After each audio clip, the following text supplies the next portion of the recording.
নিন্দা করতে গেলে বাইরে থেকে করা যায়, কিন্তু বিচার করতে গেলে ভেতরে প্রবেশ করতে হয়।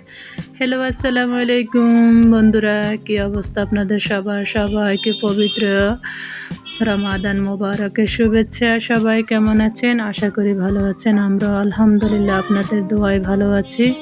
আর এই তো এই যে রমজান মাসটা দেখতে দেখতে চলে এলো, রহমতের মাস, বরকতের মাস।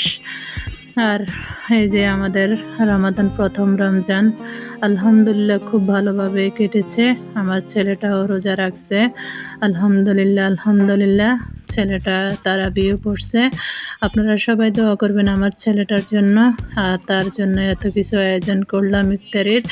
তারপরে চিন্তা করলাম তাকে একটু খুশি করা যাক, কী দিয়ে করা যায় চিন্তা করলাম। তাকে জিজ্ঞেস করলাম যে কী খাবা না সেহরির টাইমে, তখন সে বলছে যে গরুর মাংস রান্না করার জন্য। তখন এই যে হাতে মাখিয়ে রাখলাম গরুর মাংসটা, রেখে তারপরে এখন মাংসটাকে বসিয়ে দিলাম। বসিয়ে ভালোভাবে কষিয়ে নিলাম। কষিয়ে নিয়ে আমার হাতের একটা সিক্রেট মশলা ছিল, সেটাও দিয়ে দিলাম। সাথে 2টা গোটা রসুন দিয়ে দিলাম। গোটা রসুন দিলে কিন্তু মাংসটা খেতে খুব অসাধারণ লাগে। আর এই যে আমার মাংসের ফাইনাল লুক। আমি কিন্তু গরুর মাংস সরিষার তেল দিয়ে রান্না করি, আপনারা সবাই জানেন।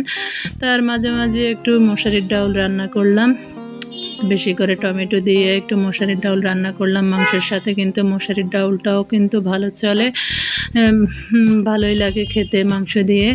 তারপরে চিন্তা করলাম ছেলে তো মাংস খাবে, আমি কি খাবো? এই কারণে আমার জন্য একটু বেলে মাছ চটচটি করব টমেটো দিয়ে। যে মশলাটা কষিয়ে নিলাম, কষিয়ে নিয়ে আর এই যে বেলে মাছগুলো দিয়ে দিলাম। রমজান মাসে এরকম একটু জাল টাল খেতে খুবই ভালো লাগে। আর এই যে আমার বেলে মাছটাও হয়ে গেল। আমার বেলে মাছের ফাইনাল লুকটা চলে আসছে, দেখেন। আপনাদের কার কার পছন্দ অবশ্যই কমেন্ট করে জানাবেন।